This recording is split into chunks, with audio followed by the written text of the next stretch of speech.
thématique que j'aimerais qu'on aborde ce matin, c'est être en harmonie de volonté avec Dieu. Il y a une différence d'être en harmonie avec la volonté de Dieu et d'être en harmonie de volonté avec Dieu. Et la vie de prière pour tout enfant de Dieu, elle devrait prendre sa source dans les recommandations de Jésus à ce sujet. Parce que tellement souvent, en fait, on prie mal, on demande mal, et je vais même aller plus loin, je crois qu'on ne réalise pas la puissance et l'impact que la prière peut avoir. Si on mesurait la puissance et l'impact qu'a véritablement la prière dans les lieux célestes, je pense qu'on prierait beaucoup plus. Mais on est comme environné d'une nonchalance vis-à-vis de la prière, vis-à-vis de la puissance de la prière et de cette chose que Dieu nous a confiée, qu'est la prière. Vous savez, c'est quelque chose que je dis souvent, mais il y a tout un tas de religions, on prie dans toutes les religions, tout le monde prie. Mais nous, on prie un Dieu qui existe vraiment et qui répond. Et on n'est pas en train de balancer des prières dans le vent en espérant récolter quelque chose. On a un Dieu qui entend nos prières. On a un Dieu qui nous écoute. On a un Dieu qui répond à nos prières tant et si longtemps qu'elles sont dans sa volonté. Mais c'est vraiment important de réaliser cela. La prière est quelque chose de puissant qui peut renverser les situations, qui peut mettre à terre les plans de l'ennemi et qui nous permet de voir la volonté de Dieu effective dans nos vies. Vous savez que tous les matins, quand on se lève, les principautés du monde des ténèbres, elles ne se lèvent pas parce qu'elles n'ont pas fait dodo. Et elles ont un objectif tous les jours, en tout cas pour les mauvaises, c'est de vous tuer, de vous voler et de vous détruire. À cela, vous rajoutez les tentations qu'on a dans notre propre vie, toutes les fois on a amorcé par notre propre chair, tous les problèmes qu'on se récolte parce qu'on n'est pas nous-mêmes dans la volonté de Dieu et on fait les mauvais choix, et ça vous donne un joli package de quelque chose qui est juste un boulet à traîner tous les jours de notre vie. C'est pourquoi il faut qu'on apprenne à être dans la volonté de Dieu pour s'enlever toute la deuxième partie qui est de se trimballer tous les problèmes qu'on se crée nous-mêmes et de vivre la prière pour faire silence à l'ennemi, faire silence au projet qu'il fomente contre nous tous les jours pour nous tuer, pour nous voler, pour nous détruire. Parce que c'est le cas. Vous savez, on essaie de voler, de tuer, de détruire ce qui est précieux. Et on est précieux aux yeux de Dieu. Et parce que chacun d'entre nous, on est précieux aux yeux de Dieu, eh bien le diable veut détruire cela. Le diable, aujourd'hui, on vit dans un monde, il essaie de détruire tout ce qui est précieux aux yeux de Dieu.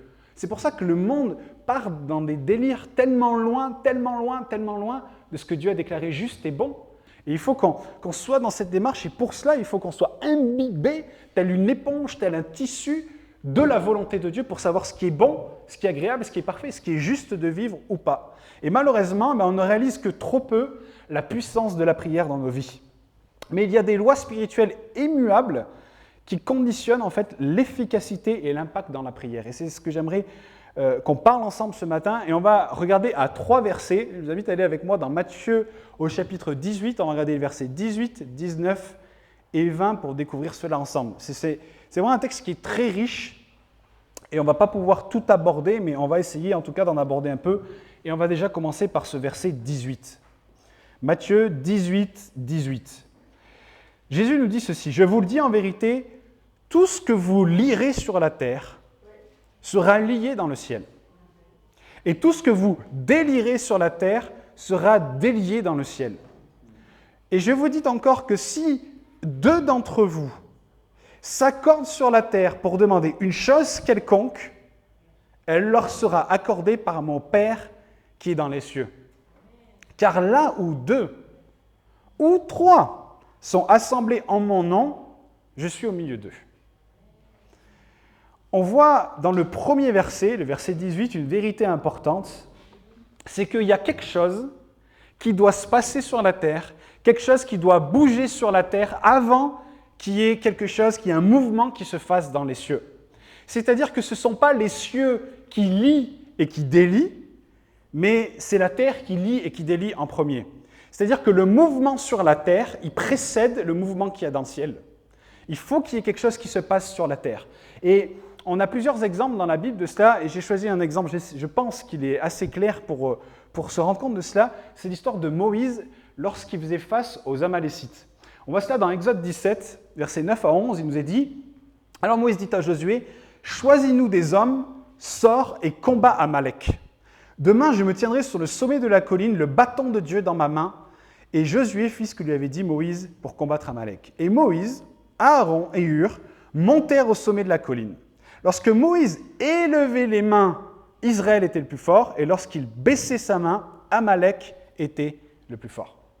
Donc on voit dans ce passage que lorsque Moïse était sur la montagne, les Israélites, ils gagnaient à chaque fois qu'il élevait le bâton que Dieu lui avait donné, il l'élevait dans le ciel, il élevait ses mains avec le bâton. À chaque fois qu'il faisait cela, Israël gagnait. Mais dès qu'il le baissait, et la mention qui dit que quand il le baissait, il ne gagnait pas, c'est-à-dire qu'il a dû par moment le baisser et se rendre compte par lui-même que quand il n'était plus dans la volonté de Dieu, qui lui disait d'élever le bâton, mais lorsqu'il le baissait, eh bien à ce moment-là, Israël était perdant et les Amalécites étaient en train de gagner. Et on voit au travers de cela un principe vraiment important selon lequel Dieu agit, c'est que, écoutez bien, c'est vraiment important, Dieu peut accomplir ce qu'il désire uniquement si l'homme le veut. Dieu peut accomplir ce qu'il désire uniquement si l'homme le veut. Et on comprend cette vérité, si on comprend cette vérité, on a absolument tout compris, parce que tout passe par cela. On n'a pas le pouvoir d'obliger Dieu à faire une chose qu'il n'a pas envie d'accomplir, mais assurément, on a la possibilité, le choix de l'empêcher d'accomplir ce qu'il souhaite. Je répète, on n'a pas le pouvoir d'obliger Dieu à faire quelque chose qu'il ne souhaite pas accomplir, mais on a le pouvoir de l'empêcher d'accomplir ce qu'il souhaite. Dans cet exemple, dans les cieux, Dieu avait décidé de la victoire. Mais aux yeux des hommes, c'est Moïse qui l'avait décidé. Imaginez-vous cette bataille. Les hommes, ils voyaient Moïse. Quand il levait les mains, il gagnait. Donc pour les hommes, c'était Moïse qui avait décidé de la victoire. Et Dieu voulait que les Israélites gagnent, mais si Moïse n'avait pas élevé ses mains sur la terre comme Dieu l'avait demandé, ben ils auraient été vaincus. S'il n'avait pas été dans la volonté de Dieu d'élever le bâton, ils auraient été vaincus. Lorsqu'il élevait les mains, les Israélites gagnaient. Et l'action de Moïse sur la terre permettait aux cieux de s'exprimer. S'il n'avait pas fait cela, la volonté céleste de Dieu n'aurait pas pu être assouvie. Et pour que cette victoire soit déliée dans le ciel, il fallait qu'elle le soit d'abord sur la terre. J'ai pris un autre petit exemple de ça dans Ézéchiel, au chapitre 36, verset 37. Ça dit « Voici ce que j'affirme, moi le Seigneur, je laisserai de nouveau les Israélites me prier, et je leur répondrai en les rendant aussi nombreux que les moutons d'un troupeau. » On voit ici que Dieu veut accroître le nombre des Israélites pour qu'ils soient grands comme un troupeau, qu'ils soient un peuple nombreux. Et on a envie de dire, mais qu'il le fasse, qui peut l'en empêcher? Mais la vérité, c'est qu'il est dit ici, ça révèle que quelqu'un doit d'abord faire une demande à Dieu avant que Dieu ne puisse l'accomplir pour eux. Et ça, on le voit dans la Bible parce que c'est dans le cœur de Dieu d'inclure l'homme dans son plan. Et il souhaite que la terre contrôle les cieux. Dieu n'usurpera pas la volonté de l'homme sur la terre pour agir indépendamment de nous. Pourquoi? Pour deux raisons. La première raison, c'est celle que je vous sors à peu près tous les dimanches, c'est que les vraies relations d'amour, elles sont basées sur quoi? Sur la liberté de pouvoir choisir. Bien, on le répète peut-être pas assez alors. Les vraies relations d'amour sont basées sur la possibilité, la liberté de pouvoir choisir. Sinon, ce n'est pas une relation. Si on oblige quelqu'un à nous aimer, ce n'est pas un véritable amour. Et de ce fait, Dieu nous laisse le choix. Ça, c'est la première raison. La deuxième raison, c'est que Dieu, et c'est celle-ci qu'on va développer un peu ce matin, Dieu est d'une certaine manière limité pendant une période de temps qui est celle de l'homme sur la terre. Et on va regarder un peu plus en détail sur ce deuxième point. Ce qu'on appelle le temps, vous êtes toujours avec moi ou pas? Parce que là, on va dans du compliqué.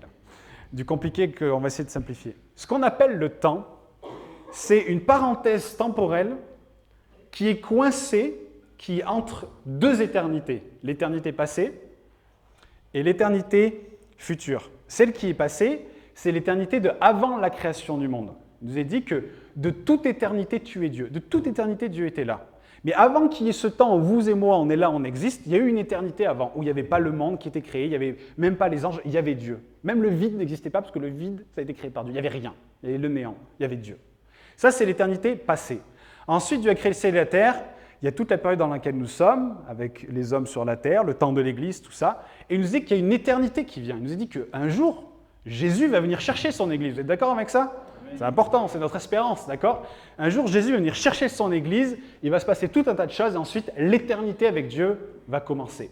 Et là, on sera avec Dieu pour toujours. Mais entre les deux, eh bien, il y a une parenthèse de temps dans laquelle Dieu est limité et ne peut pas œuvrer aussi librement qu'il le souhaite. Et il ne peut pas œuvrer aussi librement qu'il le souhaite, pas parce qu'il n'est pas assez puissant, parce que Dieu est tout puissant, il fait ce qu'il veut, il est souverain, il fait ce qu'il veut, mais parce qu'il a choisi de faire les choses ainsi. Dieu a choisi de se limiter dans la parenthèse temporelle que vous et moi vivons actuellement. Lorsque Dieu a créé l'homme, il l'a créé à son image et il lui a donné une volonté libre. Et à chaque fois que la volonté de l'homme, elle n'est pas à l'unisson avec celle de Dieu, eh bien Dieu en devient alors limité. À chaque fois que la volonté de l'homme, de vous et moi, n'est pas en adéquation avec la volonté de Dieu, Dieu s'en retrouve limité. Je vous donne un autre exemple. Par exemple, dans la pièce dans laquelle nous sommes, il y a des chaises, il y a des tableaux au mur, il y a des fenêtres, il y a des portes, il y a toutes sortes d'objets qui sont inanimés. Et ces objets, on peut les porter, les enlever, les soulever, les déplacer. La chaise, elle va se laisser déplacer parce que la chaise, elle est inanimée. Elle n'a pas de volonté. Et ces objets sont incapables de représenter une entrave pour nous. Et si de la même manière sur la terre était remplie de matière et d'objets dénués d'esprit, de volonté, Dieu ne serait en rien entravé. Mais parce que l'homme est là et qu'on a été créé avec une âme, un esprit et un corps, avec un libre arbitre et qu'on n'est pas des chaises, mais on est vraiment un être avec une volonté, eh bien on a la possibilité de choisir d'obéir à Dieu ou de lui désobéir. Et à cause de cela, Dieu s'en retrouve limité. Et Dieu accepte et choisit d'être limité pendant ce laps de temps. Et pourquoi cela? Et ça, c'est vraiment extraordinaire, incroyable et parfois difficile à réaliser.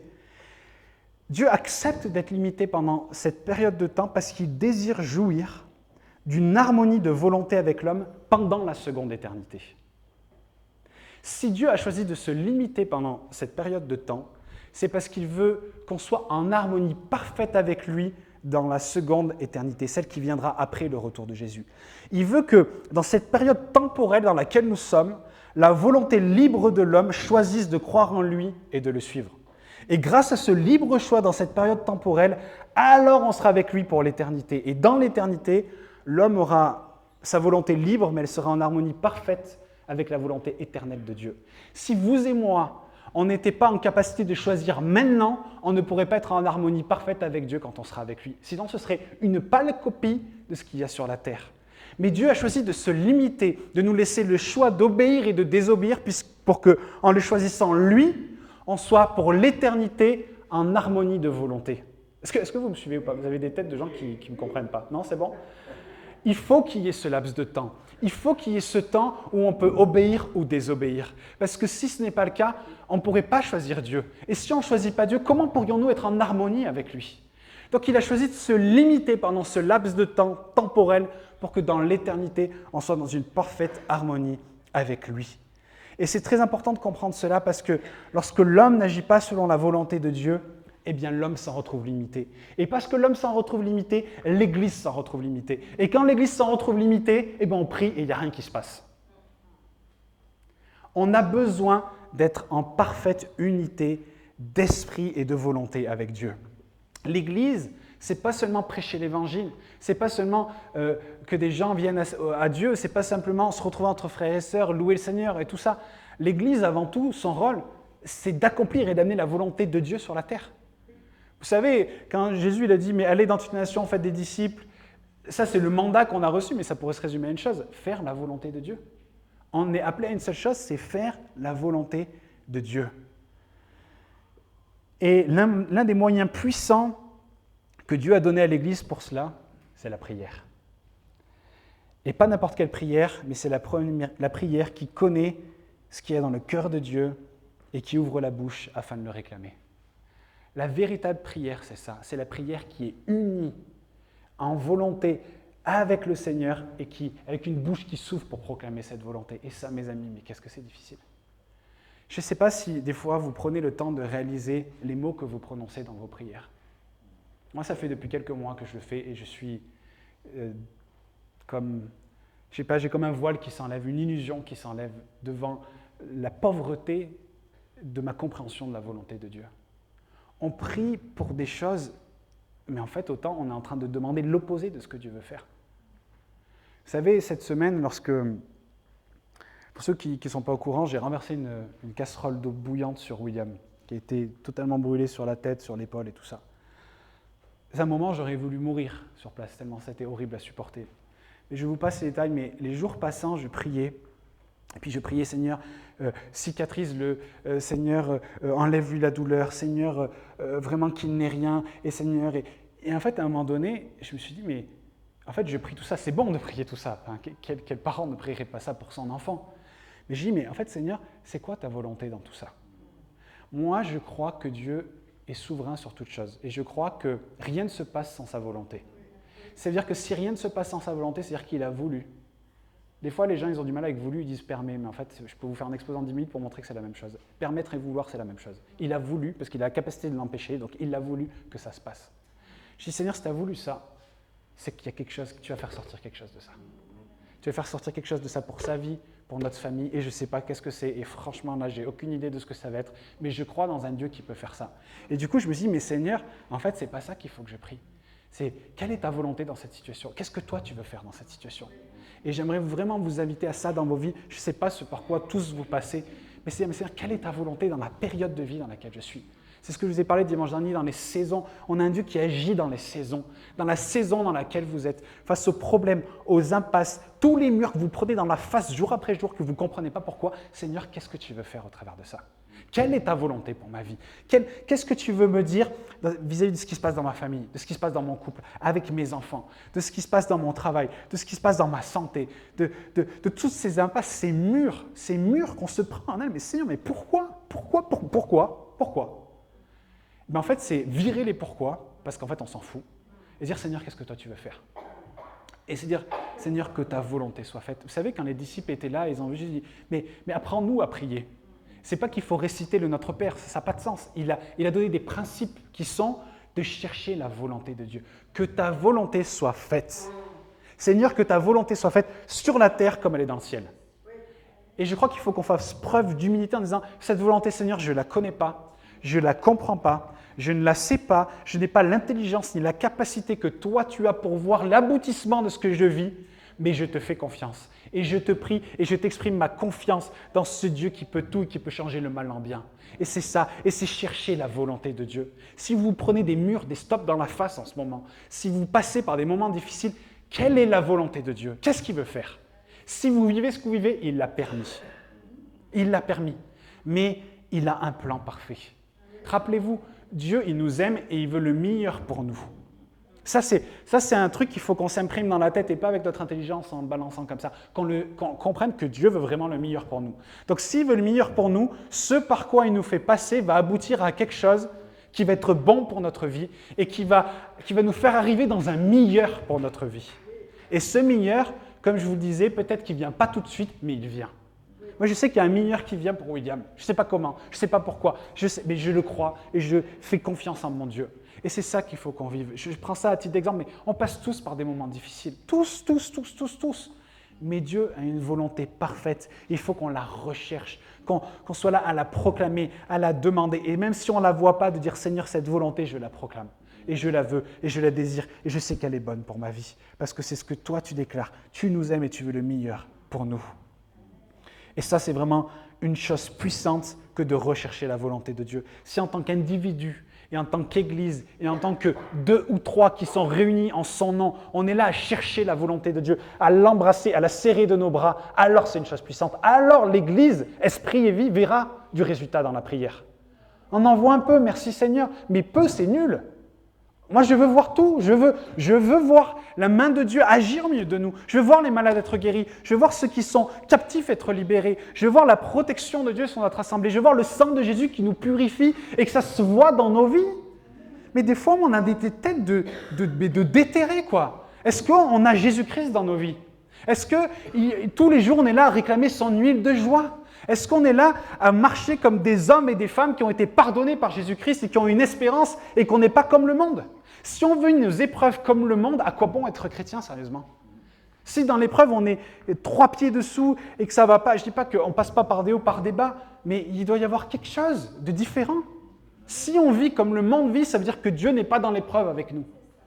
On est appelé à avoir Dieu avec nous et à marcher comme des hommes et des femmes d'un pied ferme qui savent qui ils sont en Jésus-Christ.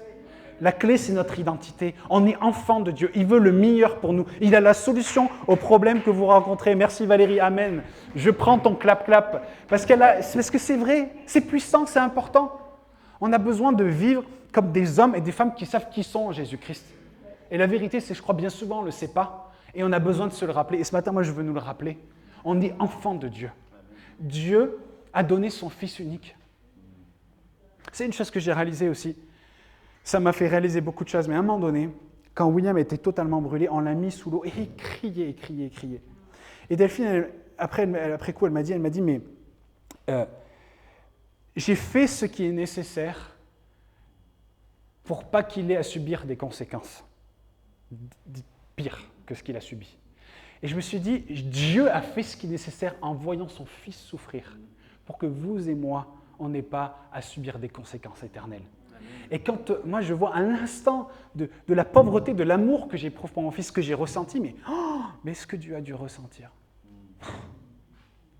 Imaginez ce que Dieu a dû ressentir en voyant son Fils parfait, qui s'est fait serviteur de tous, être cloué à la croix, être craché dessus, avoir une couronne d'épines et on tapait avec des bambous pour que les épines s'ancrent dans sa tête. Imaginez la méchanceté de l'homme face au Fils de Dieu qui est venu. Et aujourd'hui, nous sommes au bénéfice des souffrances qu'il a portées à la croix pour chacun de vous et de moi. Comment marchons-nous? Quelle vie vivons-nous? Est-ce que nous réalisons qui nous sommes en Jésus-Christ? Ce salut chèrement acquis qui nous permet d'être pardonnés, d'être justifiés et de pouvoir marcher d'une manière libre en Jésus-Christ. C'est trop précieux pour que ce soit foulé aux pieds par notre oubli, par notre nonchalance, par notre pauvreté spirituelle, sans réaliser ce que nous sommes. Je dis, mais quand on voit le malheur qui touche le monde, vous avez vu ce qui s'est passé au Maroc, ce qui se passe en ce moment, mais les gens, il y a des gens qui sont en train de suffoquer sous des décombres, des enfants qui sont en train de mourir. Le monde va mal. Et ce monde va mal parce qu'il n'y a pas Jésus qui est là. Parce que le monde a un vide qu'ils essaient de combler que seul Dieu peut combler. On vit dans un monde qui est malheureux. Mais si on est aussi malheureux que le monde, il faut se questionner sur quel est l'impact de Jésus-Christ dans notre vie. Qu'en est-il? Qu'en est-il de nos vies? Qu'est-ce qui ressort de nos vies? Quel témoignage avons-nous? Comment vivons-nous notre vie de prière? Nous avons besoin d'être renouvelés dans notre intelligence, dans nos pensées. Nous avons besoin d'être renouvelés dans notre amour, notre affection pour Jésus-Christ. Nous avons besoin d'être renouvelés sur l'amour qu'il ressent pour nous. On a besoin d'être renouvelés dans notre intelligence. Vous savez, le renouvellement de l'intelligence, ce n'est pas un truc qui se passe au baptême, c'est terminé, c'est un truc de tous les jours. Tous les jours, tous les jours, tous les jours, tous les jours, tous les jours.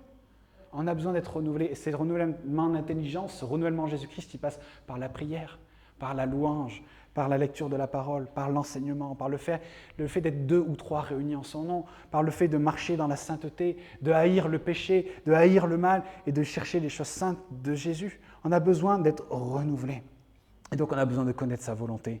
Et c'est une chose puissante quand l'Église se tient du côté de Dieu pour déclarer que l'homme souhaite ce que Dieu souhaite, ce que Dieu veut, qu'on arrête de proclamer ce que nous voulons et ce que nous pensons être bon et ce que nous pensons être juste.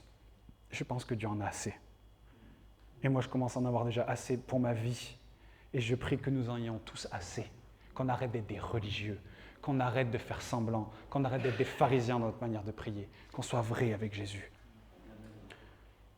Quand on revient sur le verset 18, il nous est dit, je vous le dis en vérité, tout ce que vous lirez sur la terre sera lié dans le ciel, tout ce que vous délirez sur la terre sera délié dans le ciel. Le pronom « vous » qui est utilisé dans ce passage, ça nous parle de l'Église. Dans le verset d'avant, il parle de l'Église, verset 17. Et on voit que tout ce que l'Église lira sur la terre sera lié dans le ciel. Et on voit au travers de cela un principe important, c'est que Dieu œuvre aujourd'hui au moyen de son Église. Si la puissance de l'Église est minime et restreinte, alors Dieu ne sera pas en mesure d'exprimer toute sa puissance. Et c'était Watchmeni qui donnait un exemple merveilleux de cela. Il disait, le réservoir des eaux d'une ville, il peut être immense, mais si on a chez nous un tout petit tuyau avec un tout petit robinet, eh bien, il coulera ce que le robinet peut faire sortir, en fait. Pourtant, il peut y avoir un réservoir immense, mais si on a des tuyaux comme ça, qu'on ne s'étonne pas que ça coule comme ça. Si on a des tuyaux comme ça coulera comme ça, parce que le réservoir, il est toujours plus grand. Les cieux souhaitent toujours plus liés et déliés que ce que nous, on peut le vouloir. Tout le temps, toujours. Les cieux ont une capacité plus grande. La capacité de l'Église, elle détermine le degré auquel la puissance de Dieu sera exprimée. Et oui, on a un Dieu tout-puissant, mais il a besoin d'un canal sur la terre pour manifester cette puissance. Et on est incapable d'augmenter la puissance de Dieu, mais on peut assurément la bloquer, la restreindre par une vision étroite, par notre volonté humaine, par notre incrédulité. Et de ce fait, eh bien, la responsabilité de l'Église, elle est grande. Parce que, à cause de ce que nous sommes, nous pouvons restreindre la volonté de Dieu. On peut restreindre ce que les cieux désirent libérer. Vous êtes toujours avec moi? Amen. Ensuite, on voit aussi au travers de cela que parfois on peut, j'ouvre une petite parenthèse vis-à-vis de cela, mais parfois dans nos propres vies à chacun, mais aussi dans l'Église, on porte parfois des fardeaux de prière. Enfin, j'ai essayé de trouver un nom pour parler de ça, mais comme des fardeaux de prière, c'est-à-dire des choses qui nous pressent en nous, et elles nous pressent parce qu'en fait on a fermé le robinet. C'est comme si Dieu désirait faire couler des choses, mais on a choisi délibérément de fermer le robinet et de ce fait, il y a comme un fardeau qui est en nous. Et si, pour certains d'entre vous, vous avez ce fardeau, c'est que peut-être vous n'avez pas prié pour des choses pour lesquelles vous deviez prier. Et je crois que c'est vraiment une grâce aussi du Saint-Esprit qui parfois met une lourdeur sur nos vies. Quelque chose de lourd en disant, il faut faire péter le bouchon, il faut ouvrir le robinet parce que là, il y a quelque chose qui doit couler.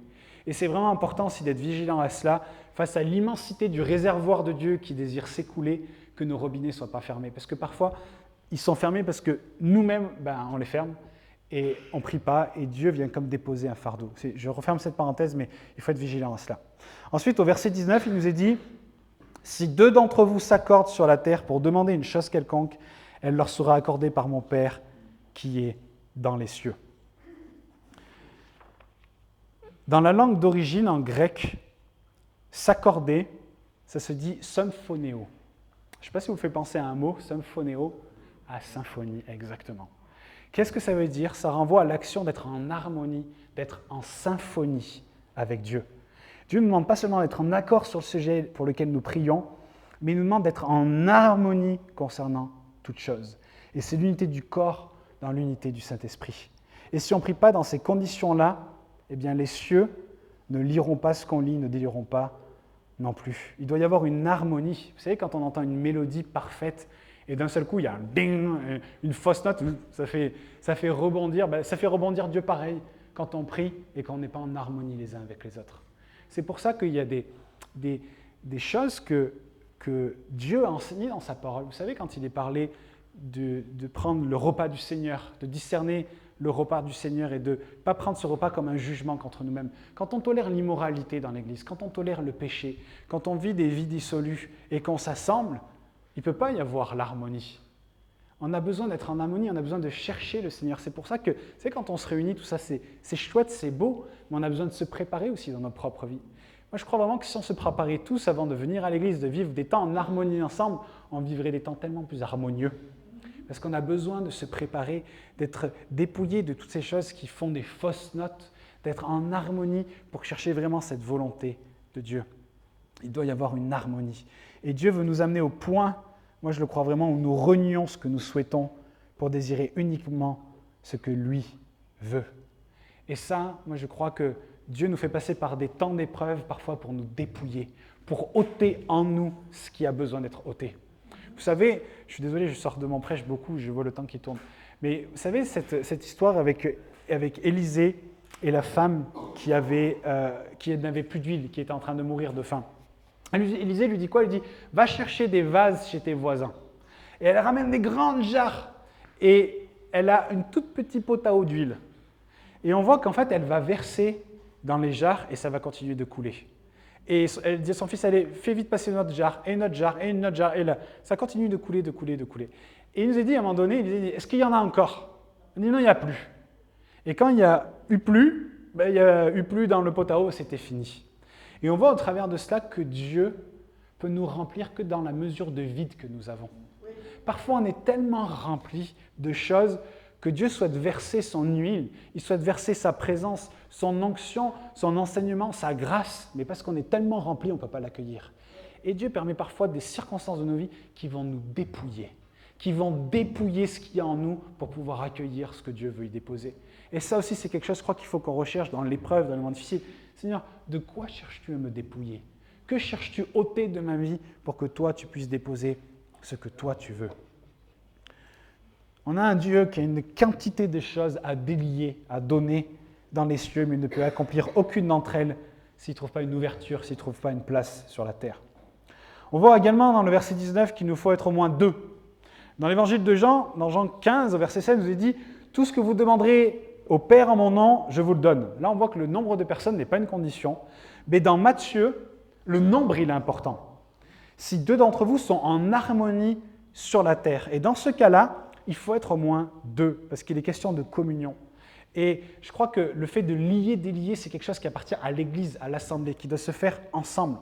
Une personne seule, elle ne peut assurer la communion de l'harmonie. Le principe d'être au moins deux, ça c'est le principe de l'Église. J'ouvre une petite parenthèse encore, mais c'est bien de regarder le culte en ligne. Peut-être à ceux qui nous regardent, que le Seigneur vous bénisse vraiment, mais vraiment trouver un rassemblement, trouver une assemblée, parce qu'on a besoin de vivre une vraie unité. On ne peut pas vivre une vraie unité sur Internet. On a besoin d'être assemblés avec d'autres chrétiens, et ça va être déterminant dans les temps dans lesquels on arrive. On a besoin d'être ensemble. Et ça, c'est vraiment le rôle de l'Église. On voit aussi au verset 18 un mot très important, le mot « tout ». Je vais vous le dire en vérité, tout ce que vous lirez sur la terre sera lié dans le ciel. Et ça signifie, comme je vous disais, que les cieux lient et délient tout autant que la terre le fait. Il ne faut pas être effrayé que la capacité de la terre soit trop vaste parce que celle des cieux, elle est davantage. Qu'on n'ait pas peur de demander grand, de délier grand, de chercher vraiment ce qu'il y a dans le cœur de Dieu. Les cieux désirent toujours lier et libérer davantage que la terre ne le fait. Parce qu'on a un Dieu qui fait au-delà de ce que nous pensons et de ce que nous imaginons. Pareil, si nos rêves, ce sont des rêves qu'on peut accomplir sans prier ou sans Dieu, je vous le garantis, ce n'est pas les rêves de Dieu. Les rêves de Dieu, ils sont plus grands que nous. Sinon, ce n'est pas des rêves de Dieu, c'est des rêves de nous. Et on cherche les rêves de Dieu. La quantité d'eau du réservoir, elle surpasse toujours l'eau qui coule de notre robinet. L'eau du puits, elle abonde toujours plus que notre seau. Donc, les cieux, la capacité des cieux, elle est bien assez grande pour tout ce que nous pouvons demander. Et rappelons-nous vraiment que les rêves de Dieu nous dépassent en capacité, en nombre, et on ne peut les accomplir sans lui et sans prière. Verset 20 nous dit « Là où deux ou trois sont réunis en son nom, il est au milieu d'eux. » Là aussi, on est réunis. On ne choisit pas de se regrouper, mais nous sommes réunis. Il y a une différence entre réunir et être réunis. Réunis, ça signifie que c'est Dieu lui-même qui nous réunit. Et parce que c'est Dieu, eh bien, il peut y avoir cette harmonie. On ne vient pas à la réunion parce qu'il faut y aller. On ne vient pas à la réunion pour nous, on vient pour Dieu. On vient pour être réunis devant lui en son nom. Et j'aimerais terminer sur une dernière notion extrêmement importante. C'est la notion de double récompense. On voit que la prière, elle a une double récompense et on voit qu'il y a deux attitudes que Dieu nous appelle à ne pas avoir. Et on va juste terminer là-dessus. Et cette notion juste de double récompense, elle est importante parce qu'elle nous amène à ne pas voir l'exaucement de nos prières comme une fin en soi. C'est que la prière, l'objectif premier, oui, on prie pour avoir un résultat, mais la prière, elle produit plus que cela. On voit dans Matthieu 6, des versets 5 à 9, qu'il nous est dit ceci, écoutez bien. Lorsque vous priez, ne soyez pas comme les hypocrites qui aiment à prier devant les synagogues et au coin des rues pour être vus des hommes. Je vous le dis en vérité, ils reçoivent leur récompense. Mais quand tu pries, entre dans ta chambre, ferme ta porte et prie ton Père qui est dans le lieu secret. Et ton Père qui voit dans le secret te le rendra. En priant, ne multipliez pas de vaines paroles comme les païens qui s'imaginent qu'à force de paroles, ils seront exaucés. Ne leur ressemblez pas car votre Père sait de quoi vous avez besoin avant que vous ne le demandiez. On va déjà juste s'attarder sur cette double récompense. Souvent, lorsqu'on parle de prière, on est focalisé sur l'exaucement de celle-ci. Et c'est un peu normal, il faut bien l'avouer, parce qu'on prie pour obtenir une réponse de la part de Dieu. Mais dans ces versets, on voit que Jésus ne met pas l'accent sur l'exaucement des prières, mais sur la récompense qu'elles produisent. Et le fondement de ce passage, c'est le mot « récompense » qui est dans le verset 5, et qui est identique à la récompense, on ne l'a pas lu, mais de l'aumône. Il dit quand tu fais l'aumône, tu reçois une récompense au verset 2, et la récompense du jeûne au verset 16. En grec, le mot récompense, c'est mistos, qui veut dire littéralement un dû qui est payé pour un travail. Et on voit dans cela que si la récompense des prières, elle faisait référence aux exaucements, alors que seraient les récompenses reçues lorsqu'on fait l'aumône ou lorsqu'on jeûne? Le mot récompense dans ce verset il renvoie à la récompense reçue dans le royaume de Dieu. Et ça nous prouve que l'exaucement de nos prières, il est secondaire et que l'importance réside dans la récompense que nos prières, elles suscitent. Si nos prières, elles viennent de la volonté de Dieu, non seulement elles seront exaucées, première récompense, mais en plus, il s'en souviendra et les récompensera dans l'avenir quand on sera devant son trône pour le jugement, et ça, c'est la deuxième récompense. Donc, non seulement ça provoque une réponse aujourd'hui, mais en plus, la prière, elle amène une justice. Mais cette justice de la prière, elle ne naît pas dans un cœur qui est négligent, qui est insouciant, qui est routinier, ou de prières qui sont faites avec des motifs impurs. Mais si les pharisiens, quand ils prient dehors, Jésus dit, ils ont déjà reçu leur récompense, dans le fait d'être vus, c'est-à-dire que forcément, il y a encore une autre récompense. Et il y a cette double récompense, et l'exaucement, et la récompense qu'on recevra de Dieu lorsqu'on sera au ciel. Et ensuite, il parle de deux mauvaises attitudes. Il nous dit premièrement de ne pas être hypocrite. Au verset 5, lorsque vous priez, ne soyez pas comme les hypocrites qui aiment à prier debout dans la synagogue et au coin des rues pour être vus des hommes. Je vous dis en vérité, ils ont reçu leur récompense. La vraie prière, elle sert à communiquer avec Dieu et à exprimer sa gloire, alors que l'hypocrite, lui, il l'utilise pour se glorifier lui-même. Et il y a malheureusement dans l'église de Jésus beaucoup de gens qui font ça. Ils font des très jolies prières, il faut surtout qu'elles soient bien entendues par les hommes, parce que oh là là, que c'est joli, que c'est poétique et tout ça. Mais ça, c'est les hypocrites dont Jésus parle. Ils font cela pour être vus, ils vont dans les rues qui sont très fréquentées pour que surtout on voit combien ils sont spirituels. Et ce style de prière, il est superficiel et il ne peut pas être considéré comme étant pour Dieu, parce qu'ils ne prient pas pour que Dieu les entende, mais ils prient pour que les hommes les entendent. Et en priant ainsi, on ne peut pas s'attendre à recevoir quoi que ce soit de la part de Dieu, parce que le motif, c'est de recevoir la gloire des hommes. Si ce matin, vous avez un éclair d'honnêteté par le Saint-Esprit maintenant et que vous priez parfois pour qu'on entende vos prières, sachez que cette prière, elle n'atteint pas le cœur de Dieu. Elle atteint le cœur des hommes et peut-être vous serez glorifié par les hommes, mais ça vaut peanuts, ça vaut zéro aux yeux de Dieu. On a vraiment besoin d'être dépouillé de tout orgueil. Et c'est pour ça que Jésus dit qu'ils ont reçu leur récompense, ils ont reçu la louange des hommes, et en conséquence, il ne subsistera aucun souvenir de ces prières dans le royaume de Dieu. Mais Jésus nous dit, quand tu pries, tu entres dans ta chambre et tu fermes la porte. Et ici, la chambre, c'est un symbole. Elle nous indique un endroit caché. Vous savez, cette chambre, on peut la trouver dans la synagogue. Cette chambre, on peut la trouver au coin des rues. Il faut vraiment être dans sa chambre fermée. Cette chambre, elle est partout si on prie avec un cœur qui est correctement orienté vers Dieu. Et ça indique un lieu où on prie sans essayer d'exhiber nos prières, mais qu'elles soient entendues par Dieu. Et ensuite, la deuxième mauvaise attitude, c'est de ne pas multiplier les vaines paroles. En priant, ne multipliez pas de vaines paroles comme les païens qui s'imaginent qu'à force de paroles, ils seront exaucés.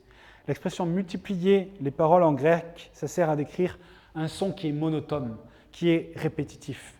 Et certaines personnes, quand elles prient, elles répètent les mêmes paroles comme un refrain, comme une litanie. On répète, on répète, on répète, on se dit qu'en répétant, Dieu les entendra. Mais ça produit un son, mais ça n'a pas de sens. Nos prières, elles doivent être plus qu'un simple bruit dépourvu de sens. Et tellement de fois, nos prières, nos mots vont au-delà de ce qu'on souhaite, où on est tellement fatigué que la prière, elle n'a plus aucun sens. Mais ce n'est pas ça qu'on a appelé à prier. On a appelé à prier une prière qui a du sens. Parce que Dieu nous dit, ne leur ressemblez pas, car votre Père sait de quoi vous avez besoin avant que vous lui le demandiez. Et ça nous montre que notre attitude, elle est importante dans la prière. Et que l'exaucement, il ne dépend pas de l'abondance de nos paroles, donc aussi du temps, mais vraiment de notre cœur. Notre prière, elle n'a pas pour but d'informer Dieu, mais elle a pour but de lui montrer notre confiance, notre dépendance à lui et notre foi.